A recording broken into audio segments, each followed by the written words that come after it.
बिस्मिल्लाहिर्रहमानिर्रहीम। Welcome to PFAB YouTube channel.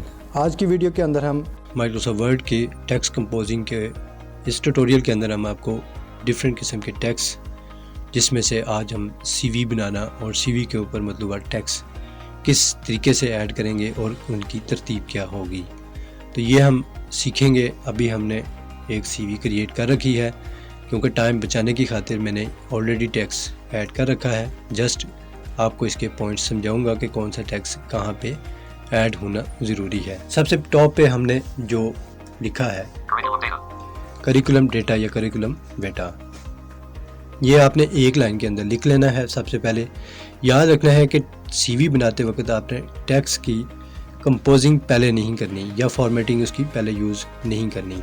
सबसे पहले आपने सारा टेक्स्ट मुकम्मल करना है, और जहाँ पे आप फ़र्ज़ करेंगे एक लाइन में जितना टेक्स्ट आपने लिखना था, लिखने के बाद एंटर प्रेस किया, नेक्स्ट लाइन में जो लिखा है वो इसी तरह से आप टेक्स्ट CV का मुकम्मल करेंगे और बाद में इसकी कंपोजिंग करेंगे। सबसे पहले मैंने लिखा है करिकुलम डेटा, उसके बाद मैंने एक लाइन खाली छोड़ी है। यहाँ पे दो लाइनें भी आप खाली छोड़ सकते हैं और एक लाइन भी खाली छोड़ सकते हैं। अगर आपके पास टेक्स्ट ज़्यादा है तो कोशिश करें कि एक ही लाइन खाली रखें।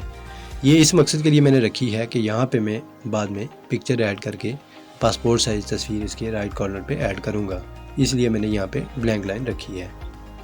थर्ड लाइन के अंदर मैंने क्या लिखा है आपने गौर से सुनना है। यहाँ पे मैंने दो चीज़ें लिखी हैं, एक ही लाइन के अंदर मैंने दो चीज़ें ऐड की हैं। सबसे पहले मैंने नेम लिखा है, नेम यानी NAME नेम, कोलन डाल के आगे मैंने अपना पूरा नाम लिखा है, और तकरीबन 4.0 यानी टैब प्रेस करते हुए कर्सर को मैं 4.0 पे लेके गया हूँ, और वहाँ पे मैंने फादर्स नेम कोलन आगे मैंने नाम लिख दिया है। और ये दोनों चीज़ें एक ही लाइन में आपने ऐड करनी है। ठीक है, अब इसको देख लेते हैं।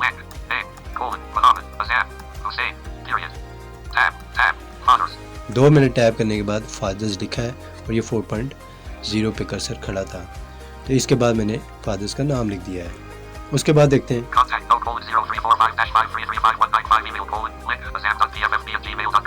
इसमें भी देखें, सबसे पहले मैंने लिखा है कॉन्टैक्ट नंबर, आगे नंबर लिखा हुआ है, और आगे पे टैब करके 4.0 पे जाके मैंने ईमेल एड्रेस कोलन और आगे ईमेल एड्रेस लिखा हुआ है। पीछे जो मैंने कॉन्टैक्ट नंबर लिखा है, कॉन्टैक्ट नो के बाद कोलन डाला है, उसके बाद नंबर लिखा है। इसकी आगे फॉर्मेटिंग आपको अगले ट्यूटोरियल में समझाऊंगा। अभी आपने ये चीज़ जहन में रखनी है। हमने दो लाइनों में, एक में नेम फादर नेम लिखा है, दूसरे में कॉन्टैक्ट नंबर और ईमेल लिखा है। उसके बाद देखते हैं, उसके बाद आपने एक्सपीरियंस की हेडिंग देनी है। ठीक है, उसके बाद कैसे एक्सपीरियंस को डालना है, आपने ऐड करना है, वो देखें।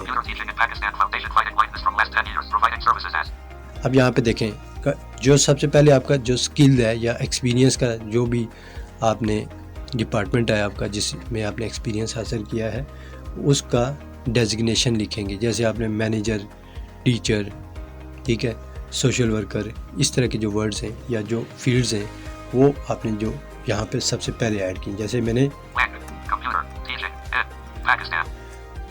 ठीक है, पहले मैंने स्किल्स जो मेरा एक्सपीरियंस का जो फील्ड थी मैंने वो लिखी है, और उसके बाद मैंने फ्रॉम किस अदारे में मैंने किया है, तो वहाँ पे यहाँ पे लिखा है उस अदारे का नाम, पाकिस्तान फाउंडेशन फाइटिंग ब्लाइंडनेस। उसके बाद मैंने लिखा है ड्यूरेशन, कितने अरसे के लिए मैंने यूज़ किया है या ये काम किया है। ठीक है, 10 years, last 10 year, for last 10 year, यानी आप यहाँ पे फॉर का वर्ड यूज़ करके आगे 10 ईयर्स, 1 ईयर, 2 ईयर, 2, 3, 4 मंथ्स जो आपका एक्सपीरियंस का टाइम है। उसके बाद अब इसके आगे आप मज़ीद अगर ऐड करना चाहें कुछ जो अपनी फील्ड से रिलेटेड, तो वो आप एक या दो लाइंस, मैक्सिमम 2 लाइंस इसके अंदर आप ऐड कर सकते हैं।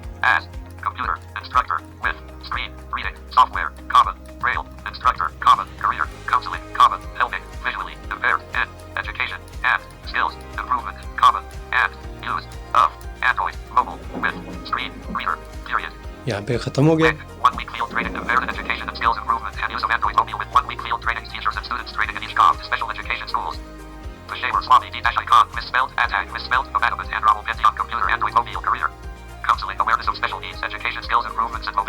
ये मैंने 3 लाइनों में अगला नेक्स्ट जो एक्सपीरियंस है मैंने ऐड किया है।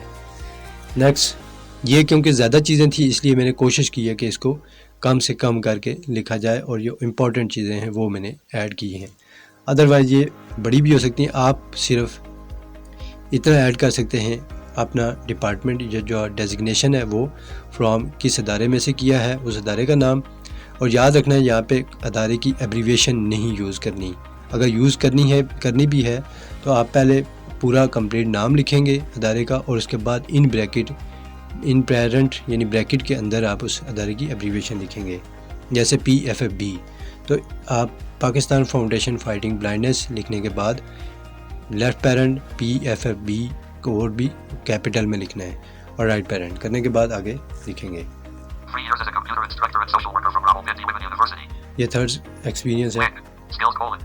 उसके बाद मैंने स्किल्स की हेडिंग दी है। स्किल्स के अंदर क्या चीज़ है जो आपने Computer डिफरेंट courses किस्म 3 के meter left parent. किस्म के कोर्सेज मुख्तलिफ अदारों में से किए होते हैं, उनको स्किल्स कहते हैं। Euro. Training. Focus. F. Right. NVDA. Slash. Left. Reach. With. Course. Computer. Blank. अब देखें सबसे पहले Computer. Course. Computer course With. Screen. Reader. With screen reader. Left parent. JAWS. Slash. NVDA. यहाँ देखें JAWS/NVDA। यहाँ पे जगह बचाने की खातिर मैंने इन ब्रैकेट JAWS/NVDA दोनों लिख दिए। Right parent. Right parent From. National Institute. From कहाँ से मैंने किया था, national institute for training bureau 4. Training. Euro. Left parent. NITB. NITB। ये भी मैंने उसी तरह से ब्रैकेट में लिखा है, Right parent. ये एब्रीविएशन था इसलिए। Islamabad. 4. 2 years.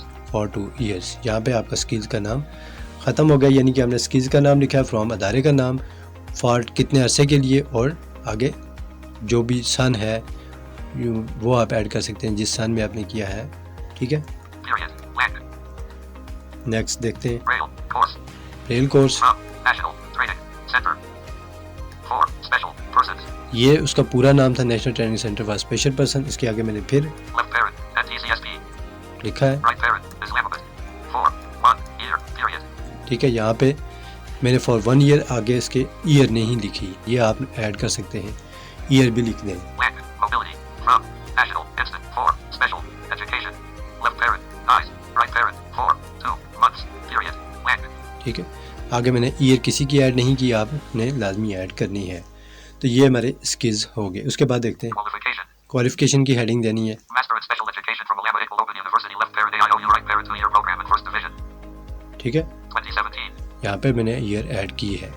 ठीक है, पहले मैंने अपनी डिग्री का नाम लिखा है, फ्रॉम यूनिवर्सिटी का नाम लिखा है, आगे फॉर 2 ईयर 3 ईयर या 4 ईयर प्रोग्राम, और फिर उसके बाद मैंने किस सन में मुकम्मल किया वो आगे मैंने ऐड कर दिया है। अगर इसमें डिवीजन ऐड करना चाहते हैं तो वो भी ऐड कर सकते हैं, यानी 5 चीज़ें हो जाएंगी आपकी। डिग्री का नाम, फ्रॉम अदारे का नाम, फिर उसकी ड्यूरेशन या जो भी है, जो टाइमिंग है 2 ईयर 1 ईयर 3 ईयर 4 ईयर, वो ऐड करने के बाद आप उसकी डिवीजन लिख सकते हैं और आगे सन लिख सकते हैं। ये एक लाइन में लिखेंगे। B.A from Alabama Iqbal Open University. Left parent. AIOU. Right parent in first division in 2015. ठीक है, यहाँ पे भी आप इसी तरह से पहले डिग्री का नाम, फिर अदारे का नाम, फिर उसमें आपने डिवीज़न क्या ली है और उसके बाद किस सन में की है वो ऐड कर सकते हैं। F.A from HSSE Board of Preparation JK in second division in 2013. ठीक है, ये भी इसी तरह से है, पहले डिग्री का नाम, फिर बोर्ड का नाम, फिर 1 ईयर 2 ईयर प्रोग्राम।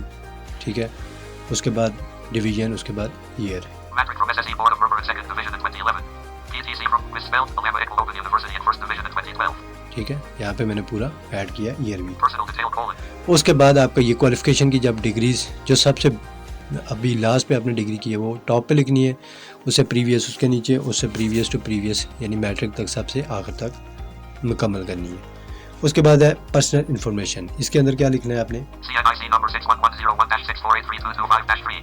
ठीक है, ये CNIC नंबर मैंने ऐड किया, पहले CNIC चारों अल्फ़ाबेट कैपिटल, स्पेस देके N और O कोलन, और उसके बाद मैंने टैब किया है 3.5 पे जाके मैंने CNIC नंबर लिख दिया है। लेकिन ये याद रखना है कि CNIC या जो पर्सनल इन्फॉर्मेशन की जो सबसे पहली हेडिंग होगी वो जितने पॉइंट, जितने टैब करने के बाद आपने उसका, जैसे CNIC नंबर मैंने लिखा था आखिर पे, तो वो मैंने 3.5 पे जाके लिखा था, और अब नेक्स्ट जितनी भी लाइनों में ये फील्ड ऐड करूँगा तो वो 3.5 पे ही ऐड करूँगा, वरना आगे पीछे हो जाएगी आपकी डेटा।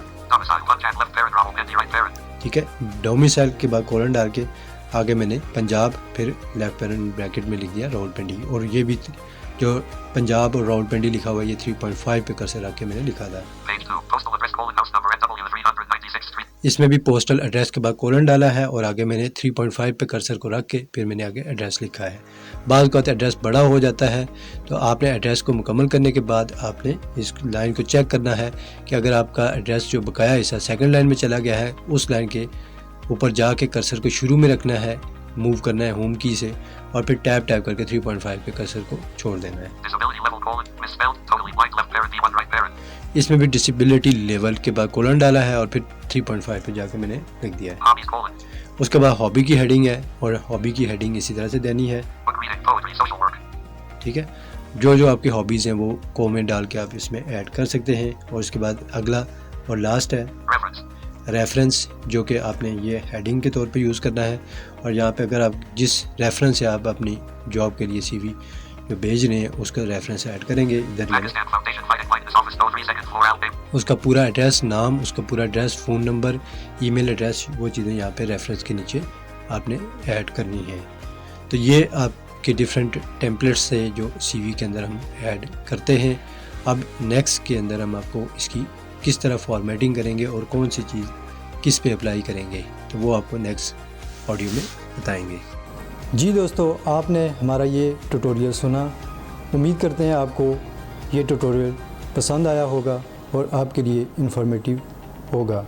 अगर ये ट्यूटोरियल आपको पसंद आए तो हमारे चैनल को ज़रूर सब्सक्राइब करें, लाइक करें और शेयर करें, क्योंकि हम आप लोगों के लिए तरतीब से ट्यूटोरियल मुख्तलिफ़ ऐप्स के ऊपर जॉब स्क्रीन रीडर के साथ तैयार कर रहे हैं। अगर आप इन ट्यूटोरियल की CD हासिल करना चाहते हैं या ट्रेनिंग लेना चाहते हैं तो हमसे कांटेक्ट कीजिए। Country code 92, city code 051, number है 2253-775 या 2253-803। WhatsApp number 03455335-195। Email address pfab.station1